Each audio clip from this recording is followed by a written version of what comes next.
નમસ્કાર વિદ્યાર્થી મિત્રો, હોરાઇઝન બોર્ડિંગ સ્કૂલની યુટ્યુબ ચેનલમાં આપનું હાર્દિક સ્વાગત છે. છેલ્લે આપણે પાઠ 9ની અંદર વિદેશ વ્યાપારનું જે છેલ્લે પોઈન્ટ ભણેલા એ હતો કે ભાઈ વિદેશ વ્યાપારમાં જે કંઈ કારણો છે એની આપણે ચર્ચા કરી ગયેલા. વિદેશ વ્યાપારના કારણો જે અહીંયા તમારી સમક્ષ અત્યારે મૂકેલા છે. મિત્રો, ખાસ કરીને વિદેશ વ્યાપારના સ્વરૂપોની વાત કરવામાં આવે તો એ આગળનો પોઈન્ટ આપણે જોવાનો છે. વિદેશ વ્યવહારના સ્વરૂપોની જો વાત કરીએ આપણે તો એ બોર્ડની પરીક્ષામાં લિસ્ટમાં એવું કહેવામાં આવ્યું છે કે અભ્યાસક્રમમાં નથી એમ. એટલે આપણે આ જે વિદેશ વ્યાપારના જે સ્વરૂપો છે મિત્રો એ ધ્યાનમાં લેતા નથી, પણ છતાંય એને એક પછી એક આપણે ટિકમાર્ક કરતા જઈએ. વિદેશ વ્યાપારમાં સાધનોની ભૌગોલિક તથા વ્યવસાયિક ગતિશીલતા ઓછી હોય છે. મિત્રો, વિદેશ વ્યાપારની અંદર જે સાધનો એની ભૌતિક ગતિશીલતા ઓછી હોય છે. પરીક્ષામાં નથી એટલે આપણે બહુ ધ્યાન નથી આપતા. ત્યાર પછી મિત્રો તમને બીજો પોઈન્ટ કીધો છે વિવિધતા ધરાવતી ચીજ વસ્તુઓનો વેપાર. ત્યાર પછી મિત્રો તમને ત્રીજો પોઈન્ટ કીધો પડકારજનક સ્વરૂપ. ચોથો પોઈન્ટ છે રાજનૈતિક પ્રયત્નો. ત્યાર પછી મિત્રો પાંચમો પોઈન્ટ છે વિવિધ ચલણોના ભાવ અને તેના મૂલ્ય અંગેની અટકળો. ત્યાર પછી છઠ્ઠો પોઈન્ટ છે વિવિધ રાષ્ટ્રીય અને આંતરરાષ્ટ્રીય સંસ્થાઓના સંયુક્ત પ્રયાસો. ત્યાર પછી મિત્રો રાજકીય અને સામાજિક વિચારધારાઓની અસર, અત્યંત મોટા પાયાનો વેપાર, વધુ પ્રમાણમાં કરવેરા અને પરવાનગીઓ, હરીફાઈ અને જોખમોની ઊંચી માત્રા. આ વિદેશ વ્યાપારના સ્વરૂપો છે જે હાલ પૂરતા આપણે અભ્યાસમાં ધ્યાનમાં લેવાના નથી. અને હવે આપણે જે પોઈન્ટ ભણવા જઈ રહ્યા છીએ તે છે આંતરિક અને વિદેશ વેપાર વચ્ચેનો તફાવત. આ ખૂબ અગત્યનો મુદ્દો છે મિત્રો. આંતરિક અને વિદેશ વેપાર વચ્ચેનો જે તફાવત છે એ વેરી મોસ્ટ ટાઈમથી હવે આ પાઠમાં થઈ ગયો છે, જે મને એવું લાગે છે કે પરીક્ષામાં પૂછાશે. તો વિદ્યાર્થી મિત્રો આપ ખાસી તૈયારી કરીને આ પોઈન્ટ તૈયાર કરીને પરીક્ષા આપવા માટે જશો. બીજું મિત્રો, ખાસ કરીને આ જે પોઈન્ટ આપવામાં આવ્યો છે એ પોઈન્ટની અંદર વિશેષતા આપણે થોડીક જોઈશું. આ પોઈન્ટની અંદર મિત્રો ખાસ કરીને આપણા માટે આ જે આપવામાં આવ્યું છે આંતરિક વેપાર અને વિદેશ વેપારનો તફાવત, એ અગત્યનો મુદ્દો એટલા માટે થઈ જાય છે. બહુ સરળ છે અને બધાને આવડે એવું છે. એમાં પહેલો મુદ્દો જે મિત્રો કહેવામાં આવ્યો છે એ આપણે જોઈએ તો એમાં એવું કહેવામાં આવ્યું છે કદના આધારે તફાવત. હવે આપ સમજી શકો, દેશમાં જ વેપાર થતો હોય એનું કદ કેવડું હોય અને વિદેશમાં વેપાર થતો હોય એનું કદ કેવું હોય. તો મિત્રો, વિદેશ વેપારમાં અનેક દેશો, વસ્તુઓ અને સેવાઓ, કાયદાઓ, પદ્ધતિઓ વગેરે સંકળાયેલા હોવાથી વિદેશ વેપારનું કદ આંતરિક વેપાર કરતાં અનેક ગણું મોટું હોય છે. મિત્રો બરાબર યાદ રાખજો. વિદેશ વ્યાપારમાં અનેક દેશો સાથે વેપાર કરવો હોય, અનેક વસ્તુઓ, અનેક સેવાઓ, અનેક કાયદાઓ, અનેક પદ્ધતિઓ હોય. તેથી વિદેશ વ્યાપારનું કદ આંતરિક વેપાર કરતાં અનેક ગણું મોટું હોય છે. એટલે તફાવત લખવાનો થાય મિત્રો તો કઈ રીતે લખી શકાય કે વિદેશ વ્યાપારનું કદ મોટું હોય છે જ્યારે આંતરિક વેપારનું કદ નાનું હોય છે. આવો આપણે અભ્યાસ કરવાનો હોય છે. ત્યાર પછી મિત્રો આપણે બીજા પોઈન્ટ ઉપર જોઈએ. ખાસ કરીને આંતરિક વેપાર અને વિદેશ વેપારના તફાવતની મિત્રો વાત કરવામાં આવે તો એમાં બીજો પોઈન્ટ જે આવે છે એ આ પ્રમાણે છે કે ભાઈ વિવિધ ચલણો અને ચૂકવણીની પદ્ધતિઓ. હવે આંતરિક વેપારમાં વિવિધ ચલણો ન હોય, એક જ ચલણ અને ચૂકવણીની પદ્ધતિ પણ સમાન હોય, તો બેંક હોય કે વગેરે રોકડ હોય. જ્યારે વિદેશ વેપારમાં એ લાગુ ન પડે એટલે તરત આપણા માટે મુદ્દો આવી જાય. જો તમને કે ભાઈ સામાન્ય રીતે આપણે જોવા જઈએ તો કે આંતરિક વેપારમાં ચૂકવણીઓ પોતાના દેશના ચલણમાં જ થાય છે. આ એક મુદ્દો થઈ ગયો, બરાબર યાદ રાખજો કે ભાઈ આંતરિક વેપારમાં ચૂકવણીઓ પોતાના દેશના ચલણમાં જ થાય છે. વળી પોતાના જ દેશની અનેક બેંક એક બેંકમાંથી બીજી બેંકમાં ચૂકવણી કરવાની હોય છે. બરાબર યાદ રાખજો. કે ભાઈ એક બેંકમાંથી બીજી બેંકમાં એક જ દેશમાંથી થાય છે, પરંતુ વિદેશ વ્યાપારમાં આવું હોતું નથી. પોતાના જ દેશના ચલણનું કોઈ સર્વશ્રીકૃત આંતરરાષ્ટ્રીય ચલણમાં રૂપાંતર કરવું પડે છે. આપણા દેશના ચલણમાં ભારતનું ચલણ અને ચીનના ચલણમાં ન ચાલે. કેમ?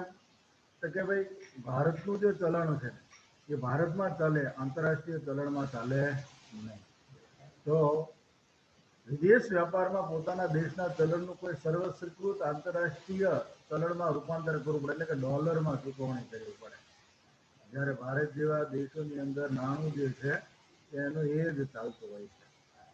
હુડિયામણના દરોની જાણકારી રાખવી પડે છે. જે તે દેશના કાયદાઓ મુજબ પરવાનગીઓ લેવી પડે. વળી આયાતકારો અને નિકાસકારોએ પોતાના દેશની બેંક પાસેથી ચૂકવણીઓ કરવા અંગે શાખાનું પ્રમાણપત્ર પણ મેળવવું પડે છે. બરાબર મિત્રો, યાદ રાખજો કે ભારતમાં વેપાર કરવા માટે કોઈ ઝંઝટમાં પડવું પડતું નથી, પરવાનગી લેવી પડતી નથી. જ્યારે વિદેશ વ્યાપાર કરવા માટે એક તો આંતરરાષ્ટ્રીય ચલણ જોશે, વિદેશ વેપારના માટેના હુડિયામણના દરોની જાણકારી રાખવી પડે, કાયદેઓ, ચાઇનામાં ધંધો કરો તો ચાઇનાના કાયદા, અમેરિકામાં ધંધો કરો તો અમેરિકાના કાયદાઓ વગેરે એની પરવાનગી લેવી પડે. ત્યાર પછી મિત્રો ભાષા, સંસ્કૃતિ અને સમાજ અંગેના તફાવતો. મિત્રો આપ જાણી શકો છો કે ભાઈ આપણા દેશમાં વેપાર કરવો હોય તો ભાષા છે, સંસ્કૃતિ છે, એમાં તફાવત કેટલો હોય? બહુ ઓછો.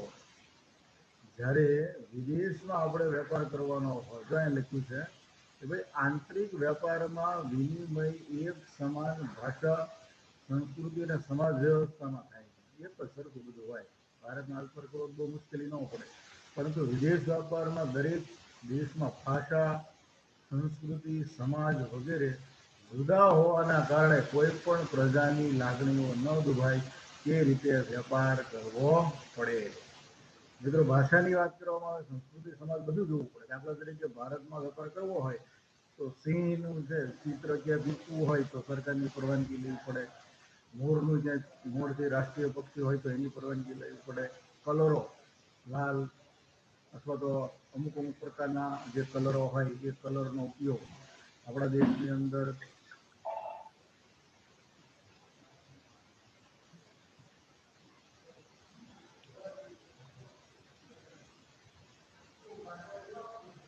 અલગ અલગ રીતે થતો હોય છે.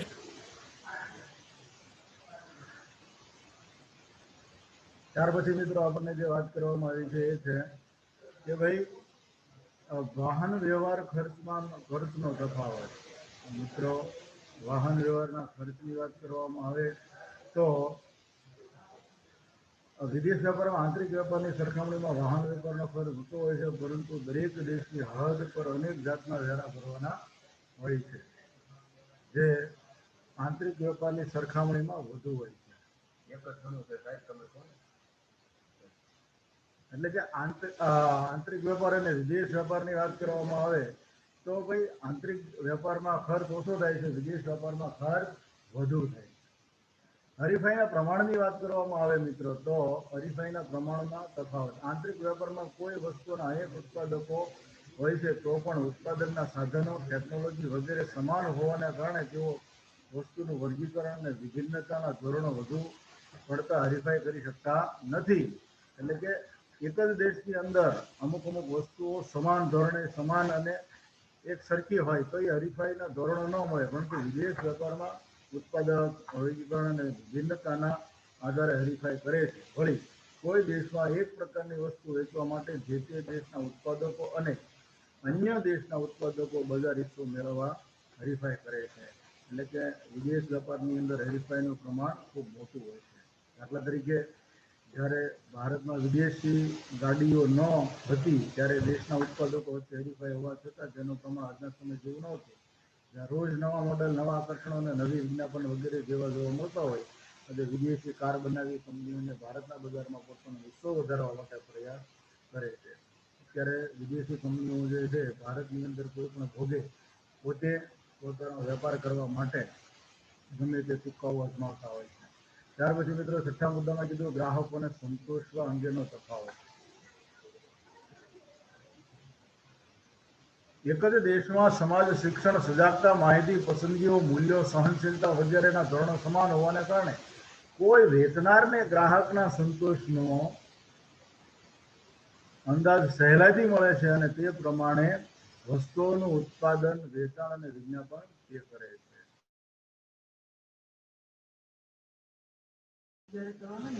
તો અહીંયા શું વાત કરી છે કે ભાઈ દેશમાં સમાજ, શિક્ષણ, સજાગ, માહિતી, પસંદગી, મૂલ્યો, સહનશીલતા વગેરેના જે ધોરણો છે એ સમાન હોવાને કારણે કોઈ વેચનારને ગ્રાહકના સંતોષનો અંદાજ સહેલાઈથી મળે છે અને તે પ્રમાણની વસ્તુનું ઉત્પાદન, વેચાણ અને વિજ્ઞાપન તે કરે છે. મિત્રો, કોઈ પણ દેશ હોય, એક જ દેશમાં વેપાર કરવાનો હોય તો સમાજની પરિસ્થિતિ, ખેડૂતોની પરિસ્થિતિ, લોકોની પરિસ્થિતિ ખૂબ સારી રીતે સમજી શકે ને તેથી વિજ્ઞાપન પણ સારું થઈ શકે ને વેપાર પણ સારો થઈ શકે અને ગ્રાહકોને એની પસંદગીની વસ્તુ આપવામાં આવે.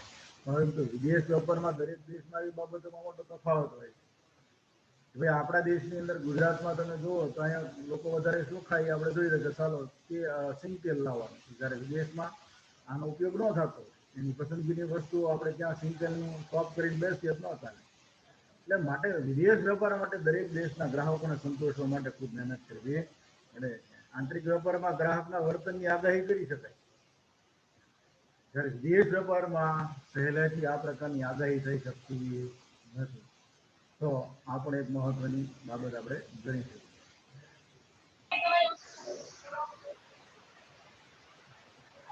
ત્યાર પછી મિત્રો આપણને જે વાત કરવામાં આવી છે એ પ્રમાણે વહીવટી કાયદાકીય વ્યવસ્થામાં તફાવત. દેશમાં અહીંયા જે વાત કરવામાં આવી છે પ્રમાણે વહીવટી અને કાયદાકીય વ્યવસ્થા વેપારીઓ જાણતા હોવાથી તેમને વેપાર કરવામાં આવી બાબતોની મુશ્કેલીઓ ઓછી પડે, પરંતુ વિદેશ વેપારમાં દરેક દેશની વેરા કાયદાકીય પરવાનગીની પદ્ધતિઓ પૂરી જાણ્યા વગર વેપાર કરવાનો લગભગ અસંભવ બને છે.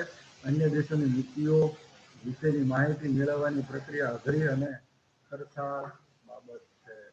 મિત્રો, આપણે જાણીએ છીએ કે વર્તમાન દેશની અંદર જે કાયદા અને કાનૂન હોય એ તફાવત જે છે આપ જાણી શકો છો કે ભાઈ વહીવટી અને કાયદાકીય બાબતોમાં એક દેશની અંદર જાણવું, આપણા દેશના કાયદા ભારતના જાણવા તો સરળતાથી આપણે ધંધો કરી શકીએ, જાણી શકીએ કેટલો ટેક્સ ભરવાનો, જ્યારે વિદેશ વેપારમાં કોઈ પણ અન્ય દેશના વહીવટી કાયદા, ધારા, ધોરણો જે છે એ આપણે જાણ્યા પછી જ આપણે ધંધો કરી શકીએ છીએ.